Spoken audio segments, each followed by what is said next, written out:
বাবা, আমার ভাইয়ের পা ভেঙে গেছে, ভালো করে দাও। ভাই তুমি কোনো চিন্তা করো না, বাবা তোমার পা ঠিক করে দিবে। আরে ওর পা কিভাবে ঠিক করা যায়, এই তো পেয়েছি, ওকে গোবর খাইয়ে ঠিক করব। তাড়াতাড়ি করে গ্লাসের মধ্যে গোবরের জুস বানায় খাইয়ে দেই, তাহলে ওর পা ঠিক হয়ে যাবে। এই নাও খাও। গোবর?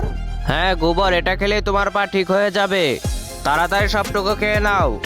না আমি খাবো না। খাও বলছি। সবাই ধরো ওকে গোবরের জুস খাইয়ে দে, তাহলে ওর পা ঠিক হয়ে যাবে। এবার দাঁড়াও। হিয়া, না আমি উঠতে পারছি না। তাহলে অন্য ব্যবস্থা করতে হবে। চলো সবাই। বন্ধুরা, তারপর বাবা কি করলো সেটা দেখলে তো তুমিও হাসতে বাধ্য হবে। তো চলো সেটি দেখার আগে তোমাদেরকে ছোট্ট একটি ম্যাজিক শিখিয়ে দেই। প্রথমে ভিডিওতে লাইক করবে, তারপর চ্যানেলটিকে সাবস্ক্রাইব করবে, তারপর ইউজ দিস সাউন্ডে ক্লিক করো আর দেখো ম্যাজিক। তো দেরি না করে তুমিও করে ফেলো। আরে বাবা, এটা কি করছে? সাপ, বাঁচাও বাঁচাও, সাপ সাপ, তাড়াতাড়ি পালাই। এই তো দেখেছো, ওর পা ঠিক হয়ে গিয়েছে।